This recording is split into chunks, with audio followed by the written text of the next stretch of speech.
Wait, stop. That's the one.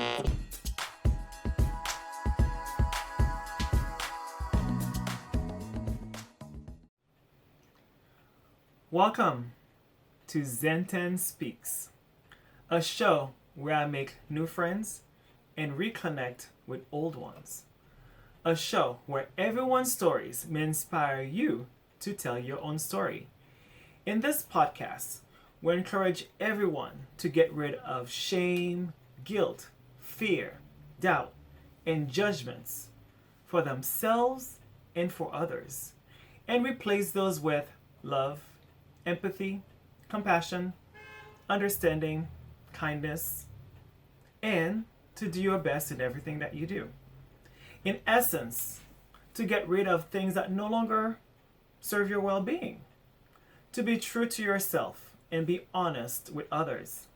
No need to be politically correct. That's out the window with 2020. Here, we tell the raw, uncensored story, your story, and tell the truth as you see it. Make sure you live your fulfilled life without permission or apologies. So, if you have a juicy, interesting, raw, unapologetic story and inspiring, please make sure to contact me at zen1021@gmail.com. It is ZENTENN21@gmail.com. Or you can find me on most social media platforms. You know it. The IG, Instagram, Twitter, Facebook, OnlyFans. I mean, not really. But yes, OnlyFans. Just kidding. Not. As you may guessed it, my name is Zen, and welcome to the show. Today we have a guest, and our guest is Tiffany Perrigo. Tiffany grew up in a small town in Nevada, 30 minutes from St. George, Utah, and she faced some discrimination because she was not part of the Church of Jesus Christ of Latter-day Saints community. Later on in life, Tiffany married her husband, who was raised in the church. After seeing him being treated poorly by the LDS, she helped him in the process of removing his records through Quit Mormon. Quit Mormon helps those in the church who are struggling and not fitting in, and who has trauma of religion. Tiffany Perrigo will help us understand more about Quit Mormon and the help that she gets involved with the support group. So welcome to the show, Tiffany. Thank you. Thank you for being here. I appreciate your time and your story. Please tell us about a bit about yourself and what you do. Yeah, so you nailed it on the intro, but I, about 6 months ago, sort of reached out and started talking with Mark at Quit Mormon about the support groups.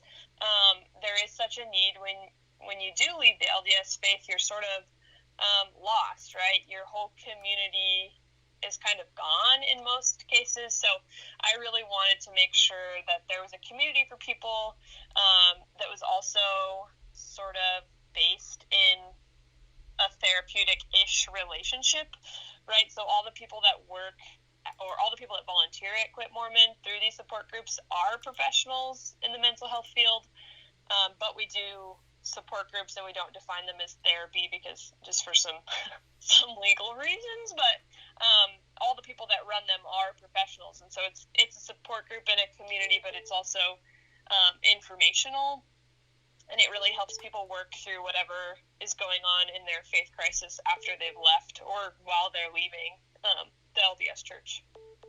Okay, that sounds like a great support group, and it's very important for people to, when they're leaving or even before they're thinking of leaving, to have support, because I myself I was never Mormon, and I'm not Mormon, and I grew up Jehovah's Witness, which is very similar. Oh. Yes.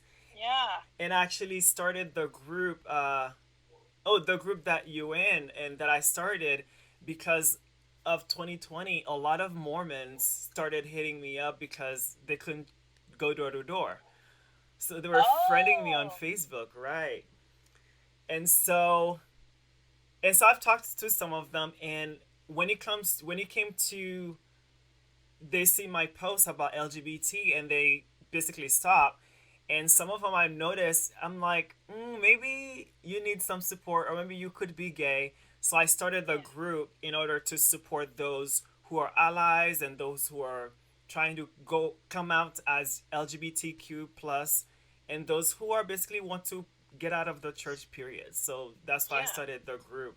and and because I noted, because when I left Jehovah's Witnesses in 2002, almost 20 years now, I did not have a support, so I had to do everything on my own, and that was pre Facebook. So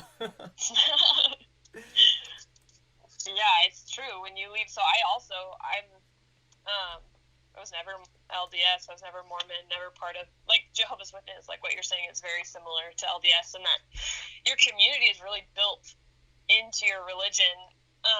And it's great for some people, right? Like I think that a really big misconception and some of the stuff that I've faced is people think that I like hate the Mormon Church, and I really don't. I just think that some people, if they want to leave, need somewhere to go after, right? They need some support and some tools to be able to set healthy boundaries and to be able to cope with the grief of leaving their church and sometimes their family. Like sometimes families, after a member leaves, the church will cut communication off, and it's really hard on people. yes, definitely. Which will lead me to ask you questions. So, how was growing up in the Mormon community or around them? Yeah, so it was rough. I mean, so I live. Utah is unique in that there is a very large LDS population. So living 30 minutes outside of Utah in a small town, you already have like the small town cliques, but most of the big names, I guess, in town were LDS. Every sporting event, every extracurricular activity was all headed by a member of the church or someone high up in the church. So really, I didn't have a ton of friends just because there wasn't a lot of us that weren't LDS. And if you weren't LDS, I mean, I've had people tell me in my adult life that they weren't allowed to hang out with me because I wasn't LDS. And so it was hard to make friends. Imagine just like being in high school, it already sucks. And then you're trying to fit in somewhere where you can't fit in because you're not, LDS. So kind of sad. I did have some run-ins where people, would comment about what I was wearing, or like I was non-denominational Christian, so I just went to like a Christian church with no denomination. So I wore crosses, and I got sort of made fun of for that, and it was pretty rough. Right, and this is one of the reasons that I feel, in a sense of the word, connected with Mormons. And I knew of more of the LDS Church or Mormons, but I didn't know too much because just not. And then in 2020, when the missionaries were reaching out and we were talking, so I noticed a lot of similarities and I wanted to learn more. And so that's one of the reason I mean, this podcast is not the specific reason, but this podcast is about giving a voice to people who needs to say something, and they need Yeah. to tell their truth and the raw deal. So if other people are listening, they can have the courage and be inspired to tell their story, and or even to hear it, and then they can do their own thing. And there is this, I don't remember unfortunately the name. There was recently, I saw in some of the Mormon groups, there was a speech about LGBT, and a lot of people were offended about that. Do you know anything about that, or? Yeah, I know some. So the person who gave it was Jeffrey Holland. He spoke at BYU, and like I said, I haven't really like researched enough about it, but I know that essentially the church's stance is that they don't support the LGBTQ plus community. And even though there are members of the church that are LGBTQ plus, they don't, they're not allowed to do certain things. They're not allowed to hold certain titles if they're out. And so the speech basically was just saying, we need to support them, but to a point, right? So we can't support them so much that they think that we condone it, but we need, it basically felt a little bit like an attack on the LGBTQ plus community in a way, because you're saying, well, we love you, but we don't love everything about you. And I'm bisexual, so I struggle, and I've just recently sort of come out, so I struggle with my own sexuality, and with my husband's family being part of the LDS community. They are very supportive of what Jeffrey Holland has come out and said, and so it's been a little bit of a rough go around where I'm at right now, but I know a lot of people in and out of the church that are LGBTQ really struggled with that speech and what was sort of said. Right. And I think eventually, I've been so busy, because I've been curious and I've seen the comments in the groups, but I have not seen the speech itself. So maybe it's recorded somewhere, and I would love to possibly, depending on copyright, to put it in the inserts of the podcast so other people can see it. So tell me specifically, if you have one, what is your involvement with Quit Mormon? Like, what do you have a title, or do you are a promoter? Like, what do you do? Yeah, so I have a self-proclaimed title. So Mark, he started Quit Mormon about 6.5 years ago by himself, just removing people's records from the church. And that's really all they've done, which is a great service, but I think that what I sort of brought was just the mental health support side of it. So I really just reached out to him and said, hey, like, I'm going to school to be a social worker. I'll be a social worker in a year. And I just want to make a community and have this mental health resource for people. So I tell people that I'm a community resource specialist, but I made that up. Really, all I do is I found the therapists that speak. I coordinate the times, dates, and topics, and then I sort of make the Eventbrite links. I promote the groups. I'm there to facilitate the groups. So if people have additional questions or want more resources, I snag their email and I send them whatever they need. I also make our monthly newsletter that just has all the events listed on there, and send it out to people, including the links for them to sign up. So really, I just sort of orchestrate and facilitate the groups and make sure that we have enough therapists to run the groups, and make sure that the therapists feel supported, because they're donating their time too. So none of us get paid. It's all volunteer. So they donate their time and expertise in the way of they create a PowerPoint, and then they spend an hour and a half with the group and talk through the topic, but plus whatever. If anybody has any questions or concerns, or they're dealing with something very specific in relation to their faith crisis, the therapist will then, go and support them in whatever way they need. Wow, that is a very important and beautiful addition you put into the group. And I think it will eventually blossom like anything that starts new. And I think, your involvement is very important, because mental health, especially coming out of a high control group, is very important. And so the question I wanted to ask with that, before I go on that, congratulations on your career, to be a career too. Thank you. Definitely. What is removing records? I'm not familiar with that term.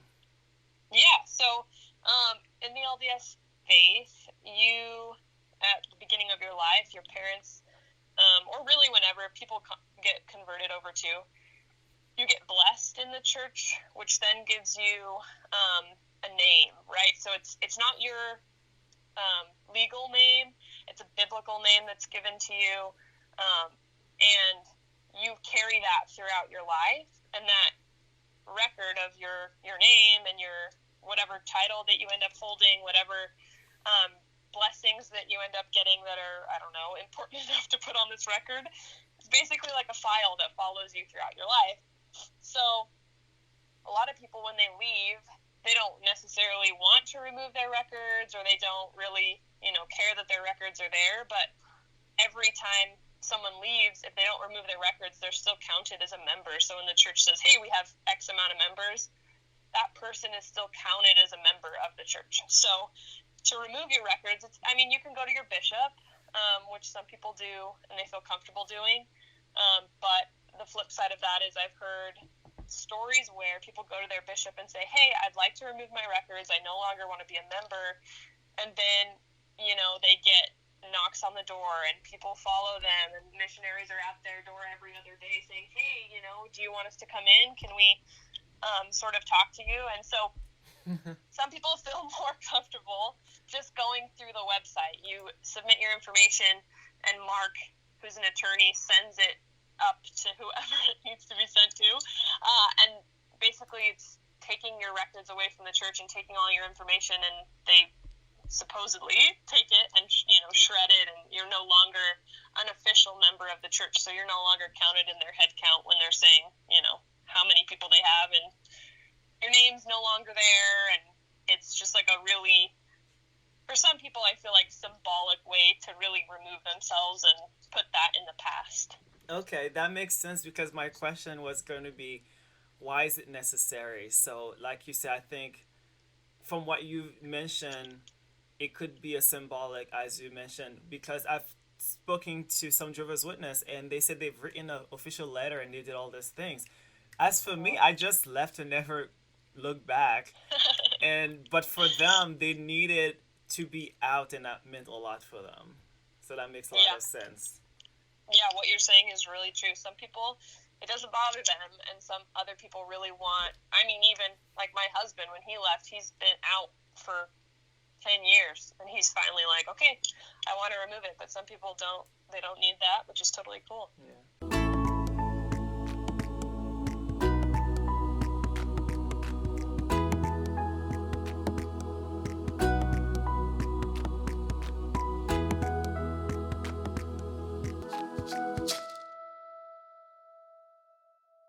So how did you meet your husband? We got set up on a blind date. And really, I don't know if we would have met any other way, but his friend was dating my friend, and they got tired of not hanging out with us, so they set us up on a blind date, and that was five years ago. It was fate. Awesome. Yep. So, which leads to another question. Can a Mormon marry a non-Mormon? Yeah, they can. And we've seen it, some people in our groups have people that, they're mixed faith marriages, and I think it could work. I have it in our family too. We've got someone whose wife, she goes to church and the husband is not LDS. So I think that, like anything, you can make it work. It's just dependent on your communication level with your spouse. If it's and then, when you have kids, it can get sort of messy, but there's no really, you just can't get sealed in the temple if you're married to someone who's not LDS, because they don't have the temple recommend, so they can't go into the temple. But married, it just, I feel like, complicates things a little bit. Yeah. So a Mormon church cannot marry that couple either? Right. So you can't get married in the temple, or you can't get sealed in the temple. So you have to, either the person has to convert, or, you can just do a civil ceremony, get married somewhere else through just a courthouse or someone who's ordained, but you can't get married in the church if you're not LDS. Okay, so with just an assumption based on being Jehovah's Witness, I would think that could lead that person in some trouble. And because Jehovah's Witness, if you are a devout Jehovah's Witness and you do that, people will treat you differently because they'll think you're marrying outside the community. Yeah, that's true of Jehovah's Witnesses. I'm not sure how true it is of the LDS faith. I think in Utah, like I said, Utah's unique in that it's very saturated. So that might be a social where people look at you a little differently, but there's really nothing in their religion, at least that I'm aware of, that, forbids that or says it's bad.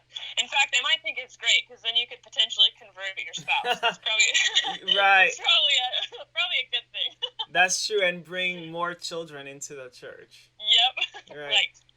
Actually, when I was speaking to a lot of missionaries, and as I mentioned, when they've noticed I was part of the LGBTQ plus community, they essentially stopped talking to me, and when they talk to me again, their thing is, hey, when can I not convert you, but when can we do a study? When can we do a study? Mm-hmm. They're focused on that. And only one of them, which his identity is private for many reasons, we've been talking for almost a year, and he's been talking to me about normal stuff. And I've been respectful to about his faith, so I don't bring certain things up. And then when he asks specific, then I talk about the specifics. And he's non-judgmental. He's very chill. And at some point I said, and he said, we should hang out. We should have conversations. And I mentioned to him, are you what's that word? Are they okay with you having a non-Mormon friend? And he says, I don't think it should be a problem. And I said, well, because in Jehovah's Witness, I had non-Jehovah's Witness friends. Even in school, my quote-unquote friends thought me I was their friend. But to me, they were people I went to school with, because I could not call them friends because they were not Jehovah's Witnesses. Right. So I mentioned that to him, and he said, my relationship is between me and God, and it's okay. So I'm like, okay, as long as you won't get into trouble. Right. But because I've noticed his other elders and his, I don't know if you call it colleagues, were not into having friendships, and I totally respect that, and I understand.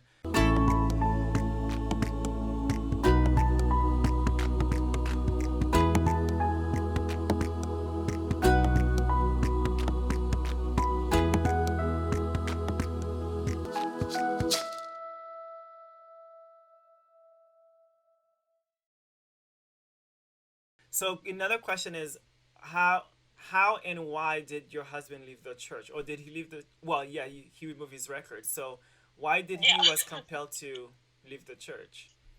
I think a lot of it is just like he, growing up, pretty much his whole life knew that the church wasn't really for him. I think a lot of it comes down to just like living life to its fullest, and really not living in a way that's dependent on so many rules and such structure. He didn't understand why there were so many rules, and a lot of his life wasn't great. His mom and dad's relationship was sort of rocky, and I think that, and oftentimes in the LDS faith, if you're having problems at home, they stay at home, and then you sit in sacrament and everybody pretends like their life is perfect, because that's just the social norm, right? There's no problems. We don't have any problems. Everything's fine. We don't talk about it. Right. But as a kid, he could see, well, we do have problems, and why aren't we reaching out? And it doesn't make sense. So I think a lot of it was just situational, and realizing that's not the life he really wanted to live. So when, obviously he didn't want to go to seminary, and he didn't want to do all those things, but he's the oldest of four. So he felt a lot of pressure to sort of be a good brother and to try his best, because his dad wasn't the best, so he wanted to be a good example. So he stayed and went to seminary and did all the things until he was 18, and then he got married before him and I met. He got married right when he was 18 and sort of left and joined the Army, and didn't ever go back to church, really. So I think that's why. Okay. That makes total sense. When I was leaving as well, I've noticed with my parents a lot of hypocrisy, and when I got older, of course, I had more questions, and they said questions are for devil worshippers, and I was really hurt because I was very devout, and I said, I'm not a devil worshiper. I don't know anything outside of Jehovah's Witness, which forced me to actually do research into not devil worshiping, but what they called it, research and questions is for devil. And then when I known more, I said, oh, I didn't even say anything. I just stopped going one time and changed my phone number, because they would call me when you were missing because I was very devoted. Like they knew everything. And I just changed my phone number, and that was it 18 years later. Wow, that's crazy. Yeah, the Jehovah's Witnesses are intense. Do you still talk? Sorry, I don't mean to ask you questions. But No, do you still talk to your family? Do you still talk to them, or do they not talk to you anymore? Actually, yeah, it's okay if you ask questions, definitely. So my family are funny. So the only person who reach out to me is my mother, and when she reaches out, I will do a podcast like a lone about that specifically, but I'll give you the little re- uh not resume, short story. Rundown. Yeah, the rundown. So she reaches out, and I'm very respectful, and I because I know the rules. So she would have conversations. So I said, I know the rules. You're not supposed to talk to me. So what is your purpose? And of course, it brings emotions into her. And she had said, I'm your mother, so I should talk to you. And I said, well, God said, because I know the rules, so I would tell her that. And she would say the same thing as that kid said. God knows my heart, and it's between me and you. But I've often gone to the rules, and I said, well, me, I'm spiritual, so my relationship is between God and not a religion. So therefore, I do not join any groups. But you're in a group that has rules. So if you break the rules, there are consequences, and I know of them. And so whenever she reaches out, she wants to preach me. And at some point, I've told her, hey, thank you. I appreciate it. I'm grateful. I also know these things. This is my stance on it, and I'm not interested. Yeah. And she never respond based on that. It's kind of like if you ever had a relationship with someone, or said, if you say, hey, can I have a peanut butter sandwich? And then they just ignore that. And then said, hey, so how was that music you listened to? It's kind of like, what? Are we talking about peanut butter sandwich or music? So they just Right. flat out ignore it as if it didn't exist. And I cannot, my personality is, I do my best to be truthful and raw. I cannot live in hypocrisy and lies and all these things. And the relationship needs to be clear. And I set boundaries. So it was really hard. So to tell the raw truth, I block her. Yeah. Not because to her, because one time she got a new number somehow, and she messaged me. She says, why do you hate me and all these things? And I respond, I said, I don't hate you. If anything, I just hate things. But even that, I don't really hate things because I don't want, that emotion. And I do not hate people, period. And I say, I do not hate you. It's just, I respect how you living your life. Right. And when you ask me some questions, and when I talk about them, your response is to preach me. And we cannot have that interaction. But my siblings, the oldest ones, I'm from a family of 8, and some of Jehovah's Witnesses devoted, and some are just have one foot in and one foot out, which I understand, but I do not understand at the same time, because my personality is, if you're gonna do something, you do it. Right. And yeah, and some are totally out of the church like me and living their best life. And unfortunately, which is weird, I've reached out to the ones who are 100% out and the ones who are 50-50. And there is not a relationship in my family, sadly. And I think part of it is because the Jehovah's Witnesses ruin things when it comes to relationship, because they teach you to shun each other. Yeah. Which is, yeah. So the only person I reach out is basically my mom, and I think because she's breaking the rules, because she's a mother, as she mentioned to me, she says, I'm your mother, and you come out of my room, and I cannot help it. Right. And I totally understand, and I respect that, and I feel bad for her, but I mean, that's life, and Yeah. Yep. Boundaries are important. Right. So another question I had was, would you join your husband in the church if he wanted to stay? That's a great question. I know he would never want to stay, but if he did and didn't have hand tattoos and a neck tattoo, I would not personally. We have a daughter, and I've heard too many stories and I've seen too many things about, the way that women are treated and the norms that are created in that society to say, this is what you do as a woman, and you don't have as much power from God because you're a woman. I'm spiritual, and I really don't think that that's true, right? Like, I don't feel like I have any less power because I'm a woman. Right.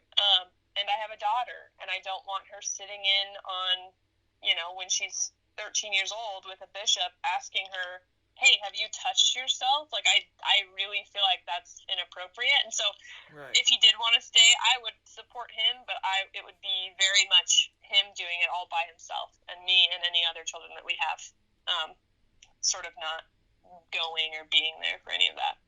Right. Makes a lot of sense. So, what is your relationship with your in-laws then? It's interesting. So once I started Quit Mormon, I think things got a little rockier than they had been in the past. I think a lot of it is hard. It's hard when you have a religion that you are so passionate about and you hear someone who's had negative effects because of it.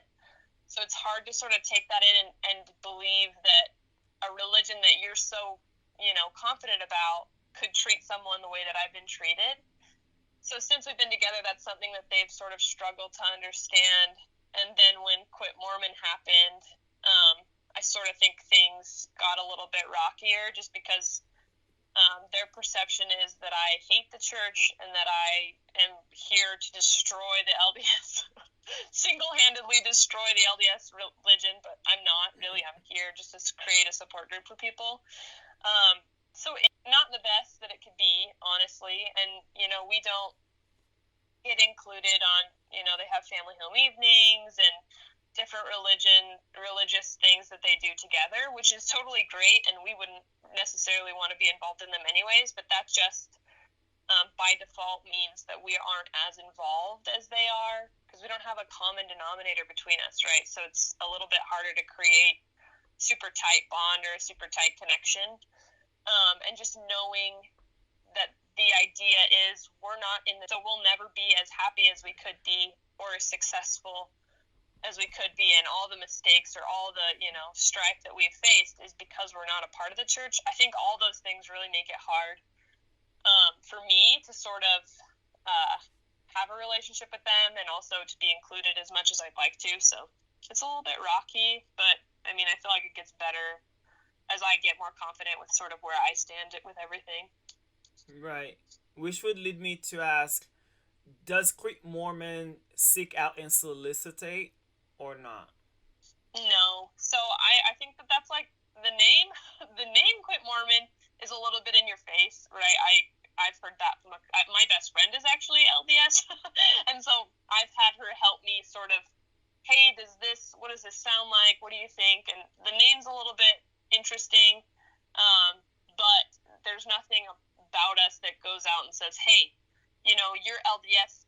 We're not knocking on people's doors saying, hey, let me show you why what you believe is wrong. Because at the end of the day, if that's what somebody wants to do and that's what they feel works for them, I think that that's what they should do. Right. Quit Mormon is really a place where you've said, hey, there are some things that I don't agree with about the church. I don't want to be a part of the church anymore. But now I don't know where to go, and now my family's not talking to me, and now, I got a tattoo, and my grandma keeps calling me the devil. So, like, how do I cope with these things? And that's really what Quit Mormon's about, is to come alongside someone and say, hey, I see that you're having a hard time with your faith transition. Let me see if I can help you build a community, build those, boundary setting and grief and all of those skills so that you can be more successful in the relationship with your family. Or, in navigating how do you sort of cut those people out of your life. So right. We don't solicit, but we do make sure that people feel supported if they are trying to leave. Definitely. That's so important. When you message me, I love that concept, and I hope more people find out about Quit Mormon, and if they want to be part of it for their support process, that would be great. And Yeah. so, which leads to, what is your opinion about the Mormon church and how can they do better in those issues that you think they have? Yeah, I think like, I would love to, like, talk with someone, like, high up in the church, because I think that a lot of religion has always been around, and it's something that's always existed, and it's sort of changed and with the times, and, you know, sort of shifted their beliefs. And I think that for the LDS church to continue to gain members, they are going to have to really look at what are the norms in society, right? Like, women are doing more than just staying home and raising children. So, like, how do we update our policies? There are a lot of people that are LGBTQ plus that are even in the church. So how do we sort of realize that we're shutting out all of these people and making them feel, you know, lesser than? I think that there needs to be some sort of realization of that and say, hey, you know, we are changing some of the things that we believe because they're outdated. There's been a lot of things like that in the LDS church that have changed, right? Race, things like that. Before, way back when, if you were a person of color, you couldn't hold the priesthood. That has changed. So I think things like that need to sort of update. And I also do think unfortunately, there's a lot of sexual misconduct that happens because, like I mentioned, there's grown men behind closed doors with children. And unfortunately, not everybody in the world is great. It doesn't matter what religion you are. Right. There's still terrible people in every group in the world. Right. And so I think that really needs to be, like, two people need to be in the room at all times with children. So wow. Those are some of the things I would change. I did not know that. That's interesting. And in my journey, I would love to speak to... I have many other people with different stories. And I would love to eventually speak to someone who's still in the church and tell me what's going on. But the ones that I've reached out to or who've seen my post and they like it, but they don't say anything, I've reached out to them. They don't respond. Maybe they have fear or anything. So we'll see. And so how can someone who's listening to this find Quit Mormon or find you or Mark? Yeah, so the QuitMormon.com website has everything. So when you click onto it, there's just like the resign page. There's also a little events page up in the right-hand corner. It has all of our events for the month. And then I'm pretty active on the ex-Mormon subreddit and the Facebook groups. But really, the Quit Mormon website's the best place to find all the information for everything Quit Mormon. So it is quitmormon.com. Yep. Awesome. And maybe if you guys thought about it, I think a Quit Mormon Facebook group could also help, because a lot of people, I've noticed in my business ventures, people don't go to websites anymore. But if you have a Facebook, they'll click on the link to go to that website. So I've noticed. I could be wrong, but... Yeah, I think they have a Facebook page, but they have not been active on it. Oh, yeah. Maybe see if I can check it out. Right. All right. That's all the questions I have for you. And again, it's awesome that you joined Quit Mormon and you putting your new addition to it. And eventually maybe it will grow into something so much more that can help hopefully thousands of people who are looking for the help. And congratulations on your career in doing social work. And that's part of psychology, right? Social work kind of a thing? Yeah, kind of. It's a little less brainy, so it's a little more feeling-y. Right. But thank you. I really appreciate being on. I appreciate you giving me the platform to be able to talk about this, to get the word out to people. Yes, definitely. 2020 have done a lot of brain work and growth for me. And so I've said, you know what? I'm done sitting on a sideline, and I want to do something that's involve other people and helping them, because I have similar stories with different life stuff. So yeah. Thank you again, Tiffany Perrigo. Yep. Right? You are so welcome. Thank you so much. Yeah, until next time. And if maybe in a year when you graduate, and if you have other ventures, feel free to reach out. And if you want to bring something new light, let me know. Of course I will. Thank you so much. Thank you. Have a good one. You too. Bye.